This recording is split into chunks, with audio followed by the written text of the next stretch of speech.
Hello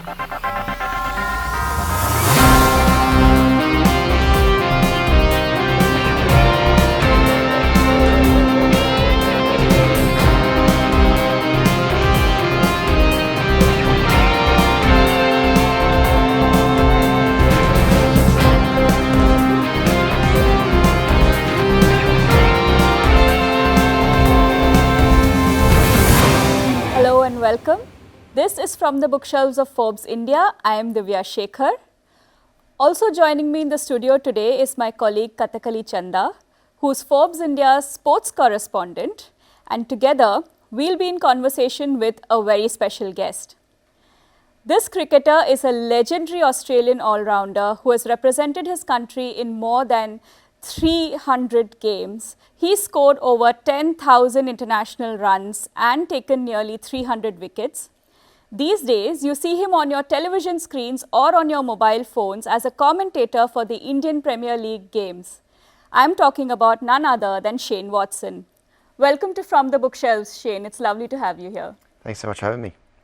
So your book, The Winner's Mindset, has been recently launched in India. It talks about building mental resilience, and you use examples and experiences from your own life to give very actionable and practical tips about how to overcome failure and how to overcome fear.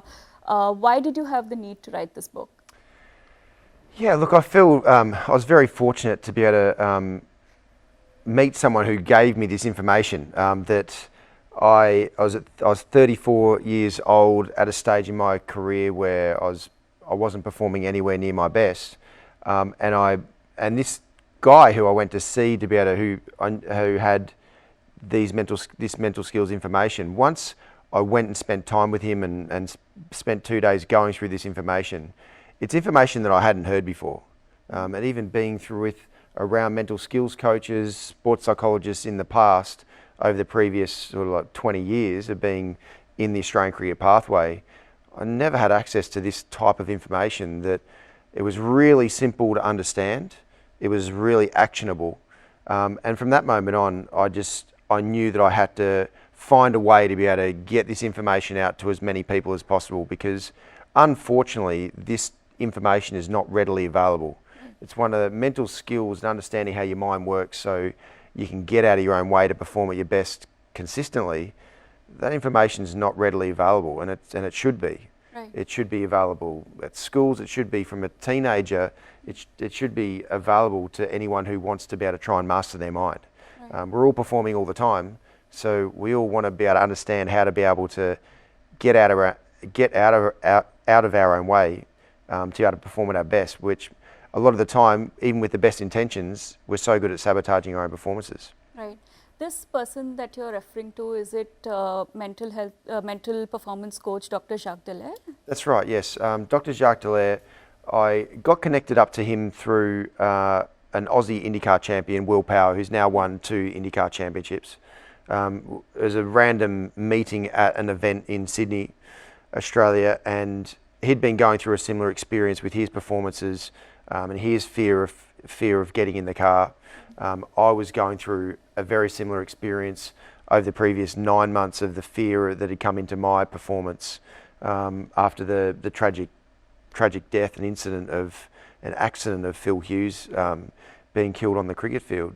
So we were going through a similar experience when it comes to the fear that had come into our performances. He was working with Jacques Dallaire, Dr. Jacques Dallaire, who his background, he's been doing this for 45 years, working with high-performing people, and initially started in Formula One, NASCAR, IndyCar, Special Forces, fighter pilots, these people where he's working with these people. If they make a mistake, it can be the difference between life and death. Right. So I was looking for answers. I was at a stage where I was going to retire at 34 because I knew I could perform nowhere near my best. I was going to retire, and I was desperate to be able to find some information that could help me, just turn me around. And I had nothing to lose, so I flew over to Charlotte, North Carolina, where Dr. Jacques Dallaire is based, spent 2 days with him, and there's information that I hadn't heard before. And immediately, the information that he told me was so easy for me to get my head around, and I knew I could turn things around immediately. And Jacques Delay knew nothing about cricket, knew nothing about cricket. He knew about high performance people and how their minds work, and human beings in general, how we sabotage our own performance, but then how to get out of our own way. And from that moment on, things shifted significantly to then, for the next 4.5 years, I had some of my best performances of my career. Yeah. So when specifically with reference to playing the short ball, and I'm asking this because that was your fear, right? What if the short ball hit me and caused a fatal damage? How did you implement this while playing the short ball in the latter half of your career, after speaking to Dr. Dallaire? Yeah, so the first thing that I understood is I have to put the right thing in my mind at the right time. So, and I have that control. I had to make sure that the timing of the right word. So for me, some people, when it comes to cricket, and from a batting perspective, a lot of batters say watch the ball. As the ball comes out, they say watch the ball. Whereas for me, the word was aggressive. That was my word, which like got me ready to go. So that was the word that I put into my mind, the thought at the right time as the ball came out. If I did it a bit too early, then there was a chance that the wrong thought could come in. So the timing was so important. And by putting, for me, the word aggressive into my mind, that meant that then my unconscious mind would take over, and my instincts of playing the short ball or playing fast bowling would then just take over. But I needed to retrain the short ball and work on it, which I spent 6 weeks working on it, to be able to have that deep confidence that my technique was as good as it possibly could be. So I had that deep down confidence that I was going to be okay. And my instincts and my natural reactions were going to be fine. I was going to get into good positions and less chance of getting in a position where I could get hurt. Right. So that was the process. So by putting those few things together, even from then on, when I knew I was facing a fast bowler, I'd still feel a bit like uncomfortable because I knew what could happen. But I knew how to override it. I knew how to override that like anxiety that was there by putting the right thing into my mind at the right time, and then it never affected my performance from that moment on because I knew I had that control. I could even, and I'd talk about it. Like I was teaching this information even while I was still playing. So that information could have gone back to my competitors that I was up against, knowing that I had in the past a fear of the short ball, but because I was in control of my thoughts, even if they knew that was there in the past, that still did not affect my performance at all. So that's why I was comfortable talking about it. Right. You also mentioned in the book about how you used to get extremely angry every time you were dismissed in a match, and how you used to, and I quote, blow up the dressing room. So how did you come to terms with or make peace with that temperament? And even after retirement in your current life, are there specific strategies that you use to calm down or deal with your anxieties? Yeah, so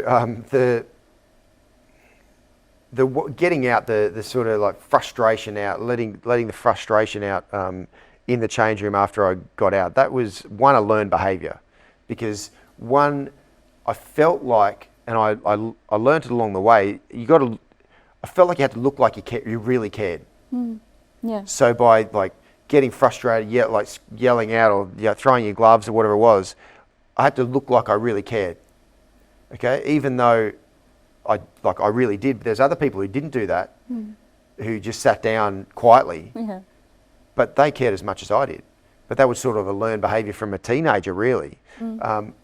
So even after knowing this information, sometimes you do have to sometimes let your emotion out a bit, but then it gets to a stage quite quickly where you've just got to then catch your thoughts and redirect it. I don't like losing. I hate being defeated. Right. So if I got defeated, which from a batting perspective, it's getting out, so it felt like I lost. I've got to let a little bit of that frustration out, but straight away, more constructively, I'd go through 3 questions. What happened? Why did it happen? And what can I do in the lead up to the next game to be able to reduce the chances of that happening again? And once I stepped through those 3 questions, then it was fine. I still had to catch myself if I started to like dig a bit and get frustrated. So that was more during my playing days. Now in the next phase of my life, The one thing that I'm incredibly aware about, even though I certainly at times I get like frustrated, but I'm so aware of what my thoughts are now, and that's why.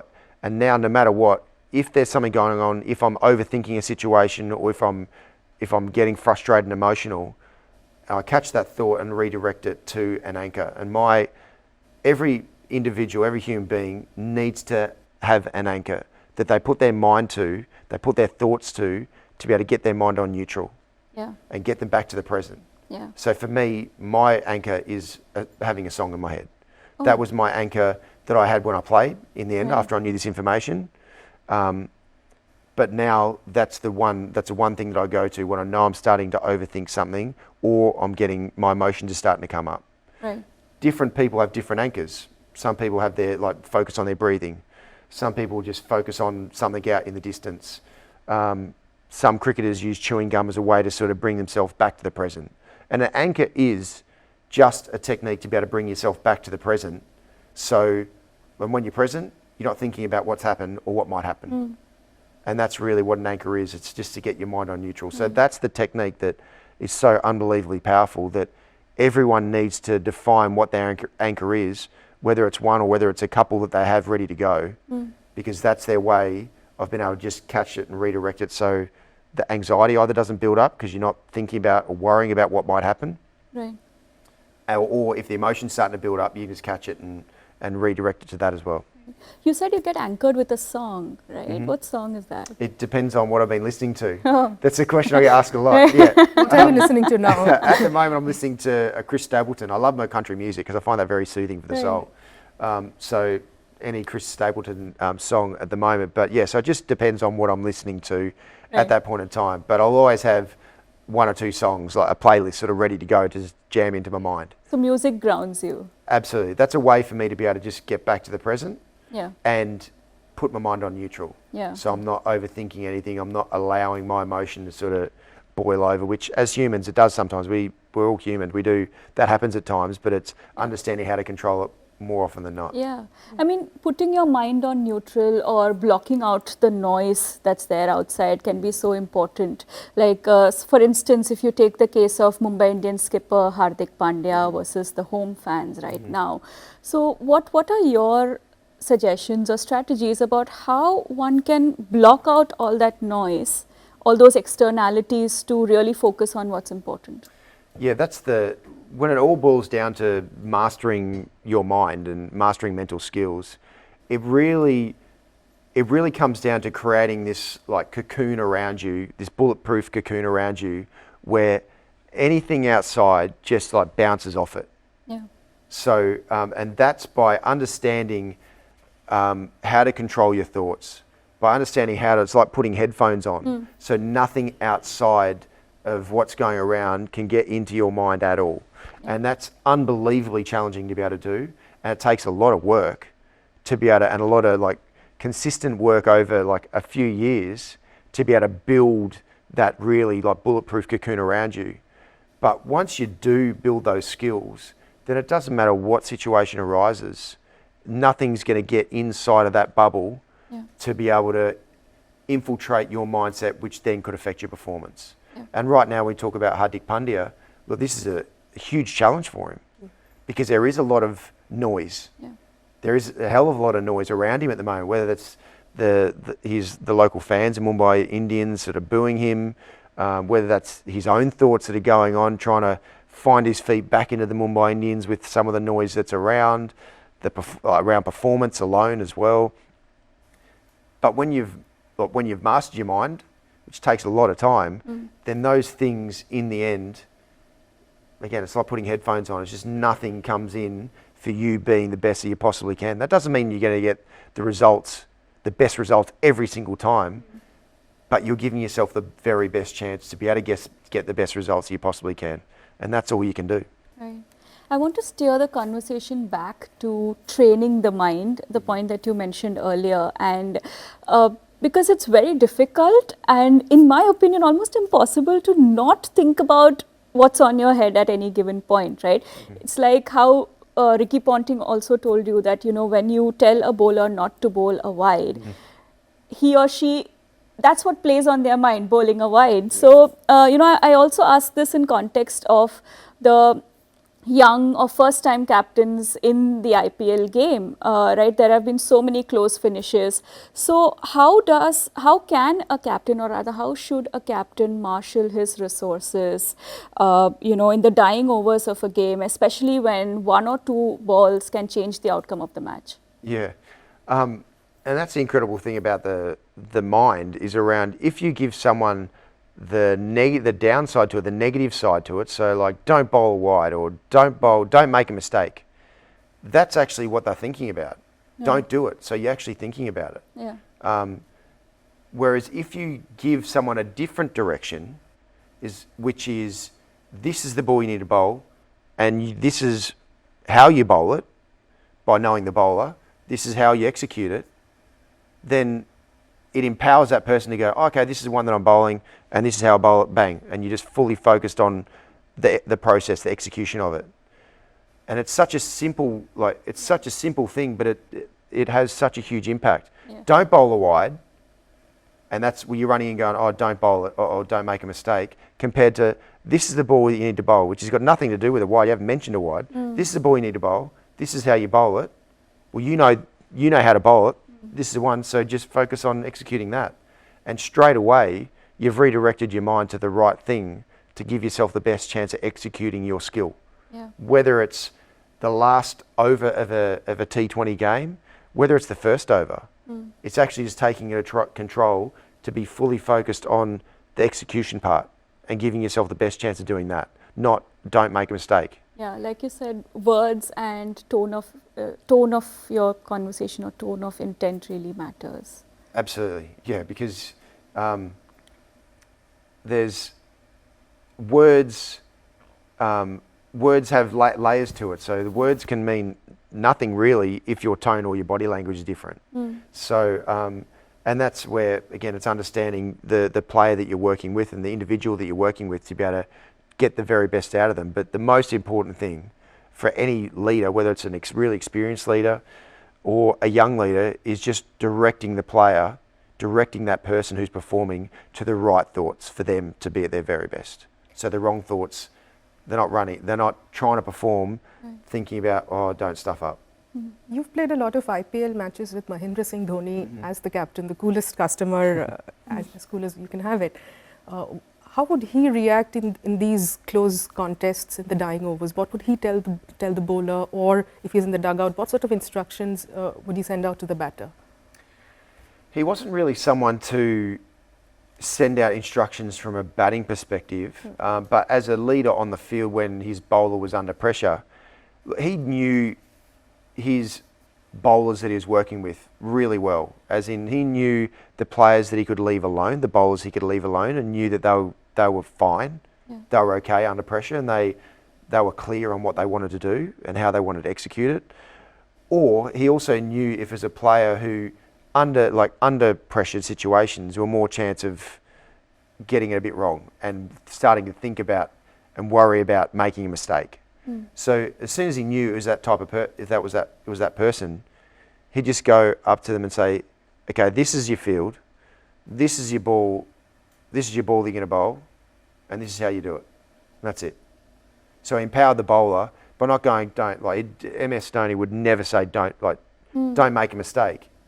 You'd see him run up to the bowler from his keeping position. He'd run up to the bowler and say, this is a couple of ball options you can bowl. This is your field, and just execute. Just be clear.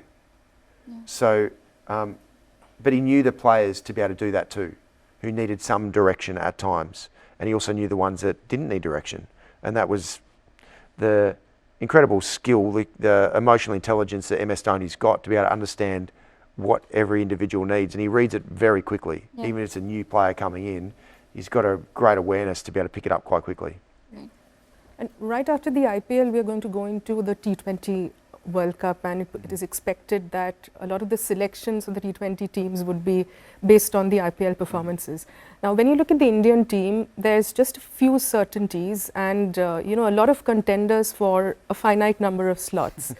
So what do these players who are in contention, how do they train their mind? Because at the back of their mind, they're always thinking that one bad performance, a couple of bad performances, that they're going to be pushed at the back end of the line. So how do they deal with this kind of pressure and focus on performance? Yeah, that's the interesting thing about the IPL, because most of the IPL tournaments that I've been around, have played in and have been around, there's always a big Indian selection all the time that happens during the IPL, whether it's in the middle of it, whether it's the back end of the IPL. And I've seen it so many times where, because it's such, obviously everyone's desperate to play for India. So, and everyone is doing everything they can to play for India, and it means so much, of course it does, to everyone, to be able to play for your country and for the Indian players.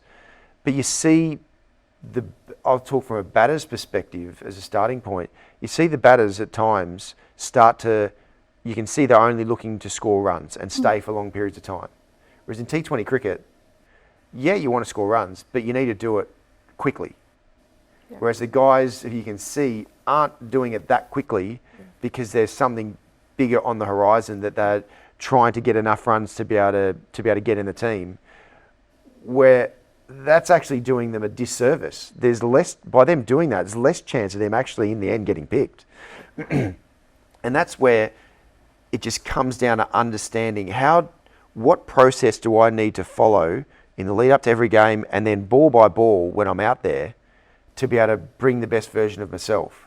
And if I do that, then I give myself the best chance of getting the results I'm looking for and being consistent with those results.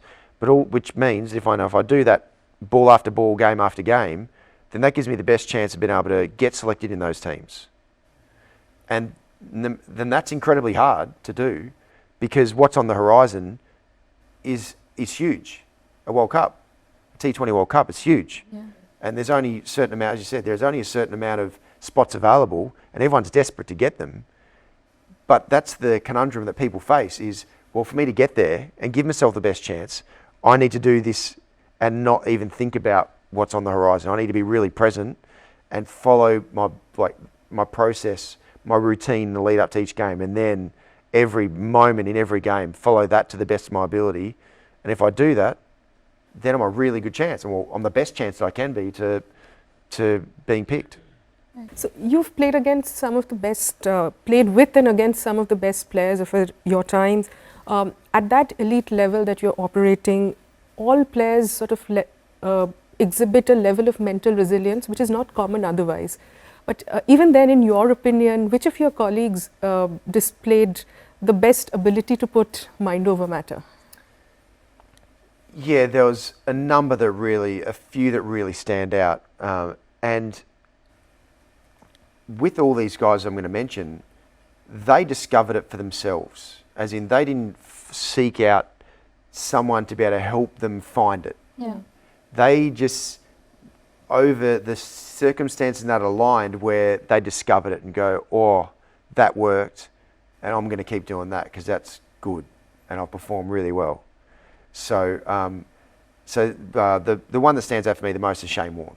Mm-hmm. He was unbelievably mentally tough. His understanding of the version that he had to bring of himself every ball was incredible. But that took him time. That took him a little bit of time right at the start of his international career. And then he had one game against the West Indies that he talks about, where he bought a version of himself, and I think he got 8 wickets at the MCG. Oh. And it's like, okay, I'm just going to bring that every time because that was amazing. And he just did that every single time he stepped out to play. Yeah. Glenn McGrath was another one who discovered what worked and just kept doing that over and over again. And even when there was things outside of his cricket that were going on that he was trying to, him and his wife who passed away, his late wife Jane, who they were dealing with navigating their way through breast cancer and what was going on there. Even though there's a lot of stuff going on outside of his cricket, his ability to be able to just zero into the best version of himself, like game after game, was something incredible. Ricky Ponting was another one that stands out. His ability to understand what he needed to do. But again, they discovered it by the circumstances aligning to then go, oh, that worked, I'm going to keep doing that. Whereas not everyone in their life has those circumstances aligned to be able to go, oh, that's great. I'll just keep doing that. Yeah. And that's where this mental skills information is so powerful, because it makes you speed up that learning to be able to discover exactly what works for you to bring the best version of yourself that you can. Shane, before we let you go, I want to ask you, you've been a cricketer, commentator, now writer. What's next for Shane Watson? Look, I love being a commentator. It's a lot of fun, especially with a really good group. It's a lot of fun to be able to sort of get my insights from the game across to as many people as possible. So that if those opportunities, the right opportunities arise, I'll keep doing that for sure. But the mental skills coaching and coaching in general is the thing that gives me the most joy. Right. And whether that's one-on-one coaching and mentoring around the mental skills, whether that's coaching in a team environment to be able to help create the right team environment so people don't have to sort of buck the trend to bring the best version of themselves. And with that, getting this mental skills information out to as many people as possible. That's the thing that excites me, and navigating my way through how best to do that, to be able to get it out, because I know this information is not that readily available at all. And that's why sort of my mission now is to be able to get this out to everyone, as many people as possible. So I'm finding ways and I'm working through different ways to be able to get this information out, because I know how life-changing it was for me and for everyone who comes in contact with it. Right. Thank you. Thank you so much for taking time out to join us on this in our studio today. Thank you so much, Katha, as well. And I really enjoyed reading your book, and I hope others do as well. And to all our viewers, thank you for tuning in. I'm Divya Shekhar. See you next time. This was From the Bookshelves of Forbes India.